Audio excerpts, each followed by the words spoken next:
Welcome to JP Morgan's Making Sense. My name is Sam Azzarello, and I lead content strategy within global research here at JP Morgan.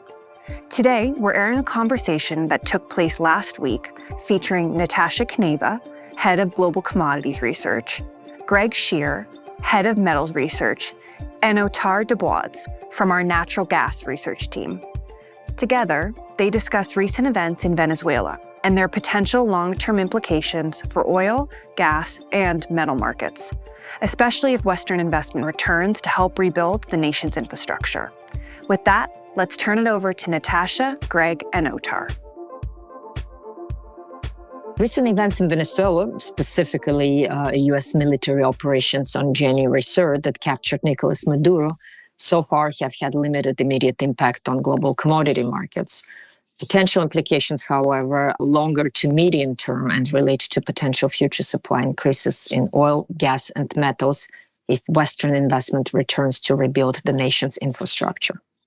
Thanks for setting the stage, Natasha. Maybe let's start with you, as arguably the biggest impact should be on oil markets given the interest of the U.S. administration there.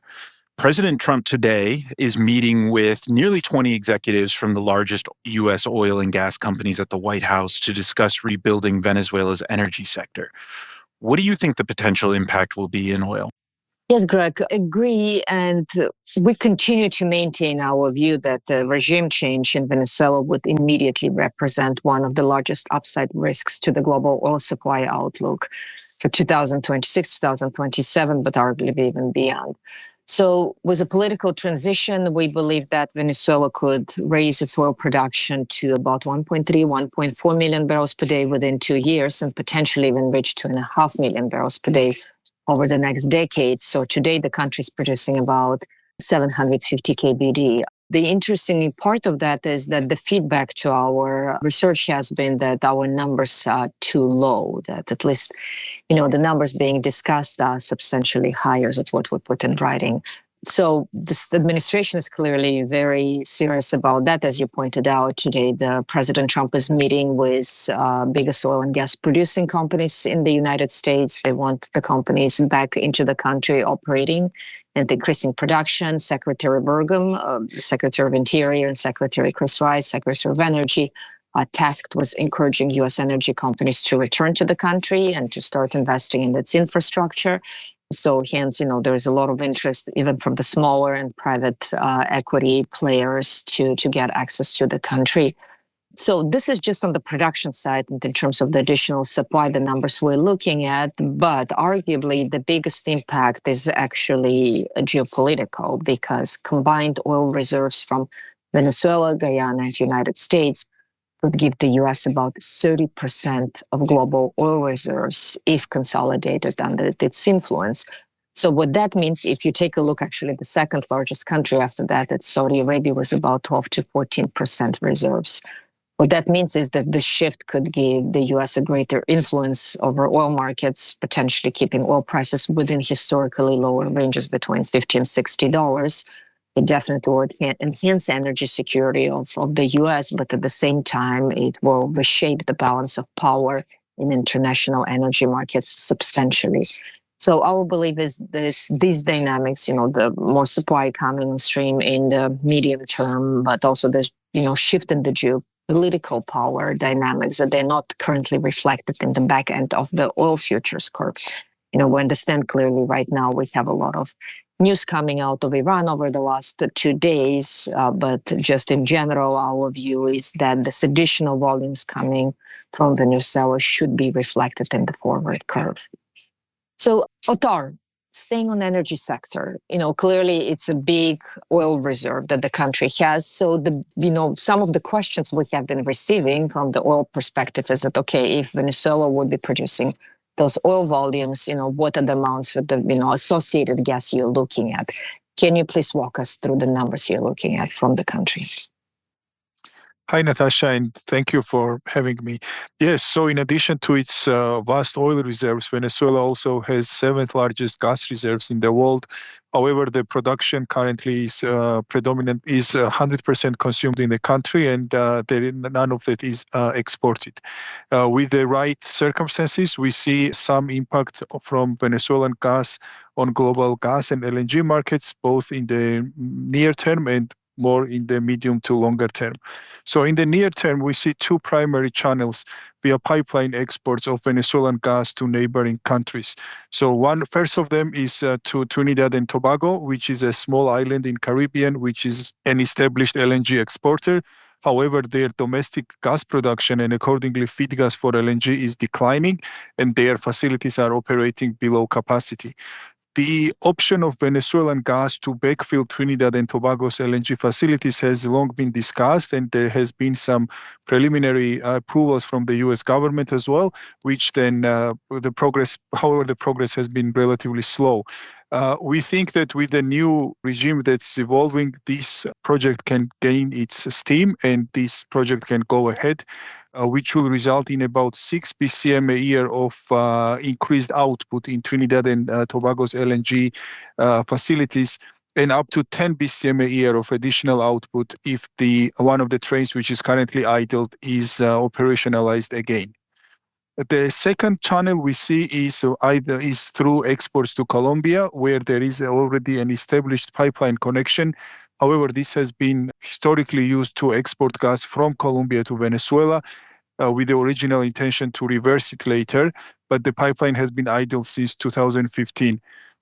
If this pipeline is revived, and there has been also discussions last year, both from Venezuelan and Colombian officials, however, obviously the US sanctions and the political situation did not help this. If this pipeline is revived nowadays, it can pretty much eliminate all of Colombia's LNG import needs, which is about 2.5 to 3 BCM annually, and which is growing because domestic production also in Colombia is declining. So that's another impact that we see in the relatively near term. And this actually has also already been discussed or mentioned by Colombian side as a topic in a potential tripartite dialogue between Venezuela, Colombia, and the US. So we see this up to about 10 BCM a year of bearish impact on global LNG market, which adds to our generally bearish outlook on the global gas market. And over the longer term, given the vast reserves of Venezuela and potential involvement of some foreign partners, maybe US partners, the idea of Venezuelan LNG is not also inconceivable. However, this remains a rather long-term possibility and nothing at the moment. Mm-hmm. Thank you, Otar. So, Greg, turning to metals, outside of energy, there is a lot of focus right now on Venezuela's other mineral reserves. So we were reading that the country has a lot of gold reserves, but also bauxite, which is yet the precursor for aluminum production, iron ore, coltan, rare earths. Can you run us through the supply potential here? So do you think that this is a short term, how fast they can get this metals out? How do you see the impact on the metals prices, if at all? Yeah, sure. Thanks, Natasha. I think where we need to start is we're flying a lot blinder when we're thinking about metals versus energy. That is because the sector in Venezuela is quite opaque, and there has not really been a verifiable, comprehensive update to mineral reserves in recent years. So there's a very large lack of transparency of what's really there in the ground. That's only gotten murkier since in 2016, they allocated around 12% of the country's territory into a mining hub. That then has really lacked governance, and it's given rise to a lot of illicit mining activities, human rights abuses, environmental destruction. So long story short, we're starting from a place where the infrastructure for mining is significantly behind, I think, what you guys were at least describing, particularly on the oil side. What does that mean overall? Well, before we even go into the details, that means there is a long road here to boosted mineral production in Venezuela. If we look down the different minerals that you were mentioning, I would argue that aluminum is probably the most developed metal supply chain in Venezuela. Significant bauxite reserves, some estimates ranking them, even the lower end of estimates ranking it around the top a seventh reserve of bauxite. They do have and have historically had one bauxite operation, which reached a peak of production at around 5 million metric tons in the early to mid 2000s. But it's been a lack of investment in the last couple of years. So that production has actually sunk below 1 million metric tons recently. What matters for aluminum is there is also about 600,000 metric tons of theoretical combined capacity for smelting of aluminum in Venezuela. Those are also operating at about a 10 to 20% utilization rate. From my perspective, 600,000 metric ton is not immaterial in aluminum. It's just power supply security and availability is still going to be a major stumbling block there. So something to keep an eye on, but we ultimately don't think it's going to be a dramatic driver or an important driver for aluminum prices as we look forward. That to us is much more dominated by Indonesia, what they're doing in terms of ramp ups. Gold is interesting. The upper ends of the estimates that we compiled in terms of what's in the ground in Venezuela would rank the country as one of the top three reserve holders of in-ground gold. This, obviously, I think the first stumbling block is, the links to criminal activity in the mining arc, cleaning that up and the infrastructure. That's still probably significantly down the road, but it does look like there is pretty decent potential here of Venezuela moving up the ranks in terms of production of gold as we look to the decades ahead if we go down a path of more investment into exploration and mining and capex. The final thing I would just flag for the metals that I cover would be nickel. The overall reserves in nickel in Venezuela don't look massive, but there is one idled operation that produced around 20 kmt that stopped producing at around basically mid 2015. And from that perspective, the infrastructure is in place that's been commercially explored. That's something to kind of keep on the watch list here. Mm-hmm. Greg, thank you so much. So it's very interesting, especially your remarks about gold and given our outlook on the gold prices. So the bottom line is that Venezuela has the potential to become a significant producer of oil and gold, while its influence on the supply of other commodities will likely remain more limited. However, we have been mentioning that the geopolitical implications are much broader. So the U.S. efforts to gain influence over Venezuelan oil could reshape global trade patterns and position the U.S. as a dominant holder of global oil reserves with the ability to impact market dynamics worldwide. As Greg had said, given Venezuela's substantial gold reserves, we believe that market participants should be also closely monitoring gold activity in the country. And that concludes our conversation with Natasha, Greg, and Otar.